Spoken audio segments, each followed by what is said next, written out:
Hi, and welcome to Marketing Optimization with Alex Designs. I'm your host, Alex Harris, and I'm very happy to have Peter Sandeen with me today. How you doing, Peter? I'm great, thanks. How are you? I'm good. I was searching the web, looking for different optimization type of practices, and I came across your webinar, the Practical Conversion Rate Optimization for Smart Business, and I was really impressed by the things that you're doing on the web these days. Okay, thanks. To get started, let's just go ahead and give me your definition of optimization and how are you doing it for your clients? Well, the basic definition, obviously, is that you take some sort of part of marketing and then you optimize it. But that's not really what you're after.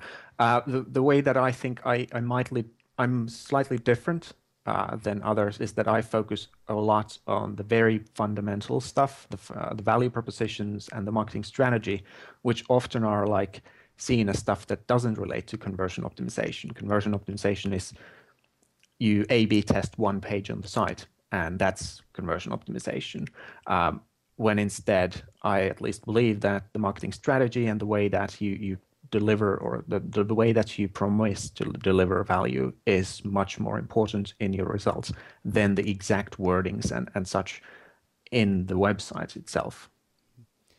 And how did you get started doing different optimization practices for your clients? Well, it started by just doing a couple of A/B tests. As I think everyone started like that. They tried a few times and realized that this is interesting. And in my case, I also realized that this is very natural for me. Somehow I got very good results and it seemed natural for me. So I decided to do more of it. And before you knew it, I was doing it for others as well and getting very good results. So it kind of snowballed from there. But nowadays, I actually like to talk more about value propositions and marketing strategy than the conversion optimization itself, even though I still get a lot of clients just for the conversion optimization stuff. Right. And I thought that was great in your webinar that I saw.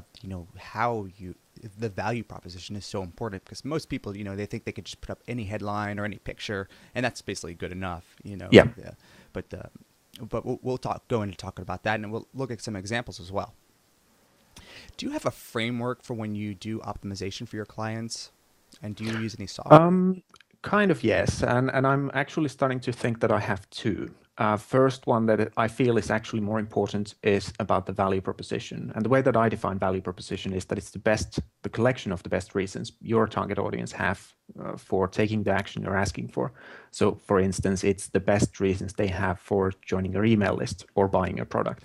So there's a kind of like a framework for figuring out what that value proposition is, what are the best reasons, but it's kind of still in my head. I haven't been able to distill it down into like very simple steps because there's like, okay, here's the first step, fine.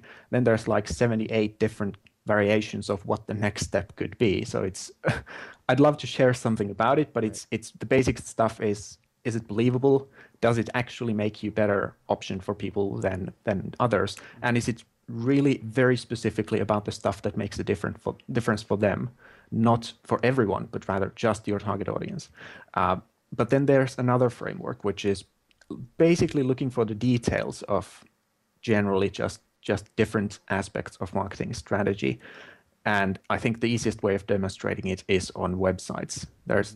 I call it the three basic principles or conversion principles. The idea is that you go through these three principles in order, and the moment you see that, okay, something's wrong, then you know what, okay, that's the most important thing to really look at. The first principle is clarity and relevance. If people come to your site and they don't clearly understand what it is about, or they don't think that it's relevant for them, they leave. So nothing else really matters. When they think that it's clear, they understand what it is about and that they feel it's relevant for them, then they have to think that it's valuable and they really have to desire it. So obviously, again, if they don't think it's valuable and they don't think it's really desirable, again, they just leave. And the last part is trust and risk. Do people really trust you? And do they think that the promised or the promised outcome is worth the risk of taking action? Even if it's just reading more, that's basically wasting their time if it's not really worth it. So that's like the basic idea of the framework. There's a lot more underneath it, but that's like the simple version of it that actually covers pretty much everything that I think is really important. Well, yeah, it's it's clear. There's clarity in your framework, and it's great to hear you doing that type of stuff. Related to how you're testing and getting that value proposition. So we mentioned testing a little bit, A/B testing. Are you using different softwares to do the testing? Most of it I'm doing with Visual Website Optimizer. I have some clients that use others as well, but whenever someone asks which one to use, I go for Visual Website Optimizer. Although I haven't used the other ones enough to really know if I would actually prefer one of them. I've heard good things about Optimizely, but I haven't really tried it enough to really know. Sure. So far, I'm going to go with Visual Website Optimizer. Well, I think Website Optimizer is great. I've used a lot of them, and a lot of my clients use different ones. But Visual Website Optimizer, the fact you can track revenue back to each individual page is just a clear key differentiator in the A/B testing software space. Yeah. Now, as you've done a lot of these different tests, have you found some similarities? And give us your top 3 tips that people can take away and maybe do use on their own site that they could try stuff. We can be pretty general because we're going to look at some examples specifically. But is there consistency in what you think is actually made a better value proposition, or is that one in your tests? Well, if we look at the testing, like how to test and what to test, people too much focus on just the words, not really what the words mean. And I have an example of that. But the point is that they, for example, they test different headlines, but the headlines all mean the same thing for the readers or the visitors. So there's obviously it's possible that there is a difference, but it's very unlikely because the headlines don't make the visitors think anything differently. They don't make them feel anything that the other headlines wouldn't make them feel. So there's really no reason to expect them to do anything different. Yeah. And that's, I think, the main reason why so many tests just end without a result.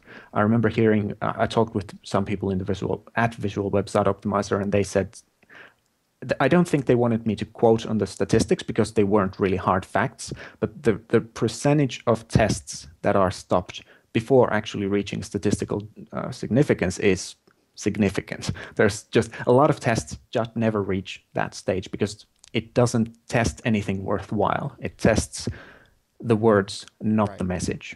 It's not a big enough impact that they don't see, and they get, they don't have the patience to really wait. They want to get something that really is going to work, so they stop it, restart it. Yeah, and it's so much easier to just test the words than to actually come up with a different message. It's a lot more work, but then again, if you start seeing huge results, it kind of makes sense to do it anyway. Yeah, no, absolutely. Okay, well, let's jump right into some examples and take a look at some of the stuff that you're doing for clients. This is an example that I use often. It's a fictional dog shelter's homepage or a landing page. And the point is that this page is now focused on just one message. And the message is that it's unfair that some dogs are locked in a cage and they can't really be happy there. The tagline is about, or it says, giving dogs another chance at life. And the call to action button says, give a dog a chance to be happy. And obviously, the cute puppies and all that. The whole message of this page is that it's unfair and the visitor should do something about it. And the typical test could look like this. So this is what I meant with changing the words in the headline rather than changing the message. So the original is, when can we get out? And the test would be, why are we in a cage? It doesn't change anything about the message. Sure, it might have a difference. It might make a difference in conversion rates, but it's just very unlikely because it doesn't really change what people feel. So instead, when you start testing, the first thing is to test what reasons are really the driving reasons for people to take the action you're asking for. So the test could look like this. In this case, everything is about how the visitor can get a new best friend or a family member, not about how it's unfair that dogs are in a cage. The headline is very different. The tagline is different. Obviously, the picture is different. The call to action button is different. And if you test these 2 pages, this one and this one, then you're gonna get very, very different results, or at least that's very likely. And when you see which of these to messages is the prominent or the one that people really connect with, then you can start testing other stuff. Obviously, you could test like a third message and the fourth message and so on. But I would start by testing all the main reasons you think people would be interested in taking the action you're asking for. So the next test, let's say that this original would win the test. So the next version could be this. You start mixing in the other message. And in this case, the headline is significantly different than the original. Now the whole page is no longer about just one message or one idea. Rather, it's starting to mix in two ideas. And if you go through this process and you really think of all the different reasons people might want to act, you can find stuff that really drives conversions much, much more than just changing a few words here and there that don't really change what people feel about the page. After you have found like the perfect combination, of course, you can then start to look into details. And if you use the 3-point framework that I explained, then you can start wondering, okay, maybe one of the reasons people not want to act on this page is that they lack trust. They feel that maybe there's risk involved in getting a stray dog or something. So you could start testing other elements. For instance, you could add an element that says every dog gets a medical checkup before release, because people seem to have this belief that stray dogs are sick or something.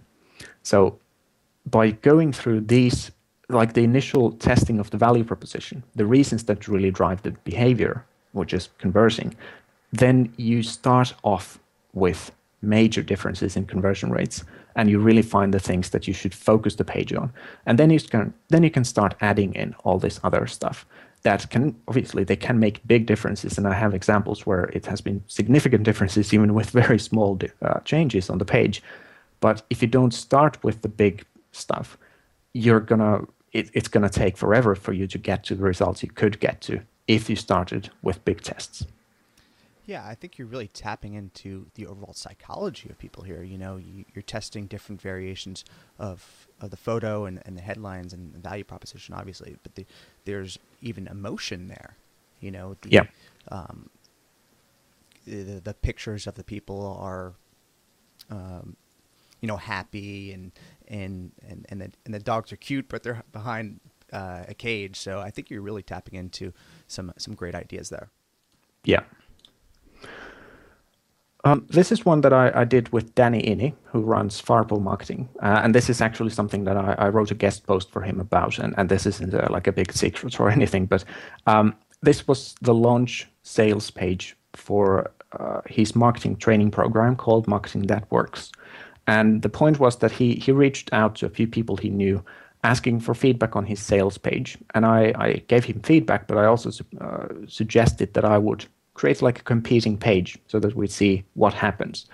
And I use this example often because it really shows that if you make small differences, you can expect small differences in results. So for instance, if I had started to really just change the headline of this page or change the copy here and there, we could have ended up with very, very small results, negative or positive. But since I did make a totally different page, we could also expect to see very significant difference in the conversion rate. Again, negative or positive. Sure. But in this case, it was only a week-long launch, so we didn't really have time to start seeing like really tiny differences in conversion rates. So obviously the pages are really long, but here's like the beginning of the page I wrote. And the difference was that this page created 423% more sales, so about a bit over 5 times the sales. And really, if I had started to change the headline and stuff, there's just no way I could have ever reached anything like that with my version. And obviously, it could have been that his version would have beaten mine by 5 times. But then again, in such a small time, there's no way you could actually find differences in very small details. Yeah, this, obviously you have a smiling picture there, and now it just, even though there's a lot of text on the page, it's actually easier to read. Yeah, well, that was one of the things that if you start like really digging into the stuff that makes a difference, I think it's in the copy and the headlines and all that. But yeah, one of the things is that the font is slightly bigger, or actually I'm not sure about that, but it's not as wide. The page isn't as wide. The pictures are different, and I like my headlines a bit better. And just generally, I try to make it maybe a bit more readable, but it's really impossible to say what specifically made the difference, because we only tested 2 different variations and they were significantly different in all fronts. But sure, I think the design makes a small difference. One of the things is that his site and really his brand is about a specific red color. So not having it on his site seemed a bit weird, or not having it on the sales page. I think it might have been even a small disconnect for people. But I think the point was really more about how the copy is completely different, so it's going to create a completely different result. Yeah, if you test small changes, you're going to get small impact. If you test big Yeah, changes, you're going yeah, to get big impact. Either way, yeah, but yeah, either way, you're going to learn about your audience and let them make the decision. yeah. But then again, here's one test that I've run on my own site, and this is really more about how even changes that look small can actually end up creating very big results. So here's the original page. This is for a PDF that people can download, which is about landing page optimization. So this isn't the original. I had already spent a lot of time testing different variations, and I had gotten a very nice conversion rate with traffic coming from guest posts. The traffic converted around 45%. So it was fairly good conversion rate, even for kind of warm-ish traffic. So I didn't expect any huge results from any kinds of tests, but I started to look at it, and the thought crept into my mind that maybe people don't really believe that I'm credible. So what I did was I added this featured in bar at the top, which just has a few sites where I've written for. And the result was that this converted 37% higher, which meant around 60% for traffic coming from guest posts. So it was a pretty remarkable difference. But it made me think that, okay, maybe I should do something else to really increase the trust level. Now, here's the next version. And the only difference is that I added a testimonial at the end. Before I say the result, the something to note is that between these tests, the traffic source changed. I didn't send any traffic from guest posts to this page anymore, but rather it came from actually Copyblogger's Premise site, which is the software I use to create the page. They have this showcase of landing pages created with Premise, and all the people who come through there, they're not really looking for information. They're looking for ideas on sites or on landing pages, so you can really expect very small conversion rates. And sure enough, the conversion rate of this version, which was at 60% for guest post traffic, went to 11% or 13% or something like that. So adding the testimonial did a very huge difference. It increased the conversion rate by 270%, and that's at like 97, 98% probability. So it was, I couldn't really believe it, so I let it run for like 2 weeks or something, and then it really stuck there, which was just unbelievable. So I thought that, okay, maybe there's really something to this testimonial that really works. So the next test was, okay, by the way, between the tests, I added a few more logos at the top bar, and I think, there's like a different call to action. So those helped a little, but nothing major. But the last test was this. So nothing else happened, but I flipped the testimonials around. And sure enough, the conversion rate went up by more than 200%. Again, although in between those tests, it had also crept down a bit. So it ended up around 50% or 40%, something like that. And it has gone up and down quite a bit. But the point was that if a small change is exactly the change that you need to make, it can make a big difference. But if you start doing it blindly, or if you start changing the headline, if, for example, I would have said get more sales and leads instead of leads and sales, I don't think I would have gotten any result. But when the small change, flipping the testimonials around, is the right change to make, then it can make very big difference in the conversion rate, even though it is actually a very minor change on the page.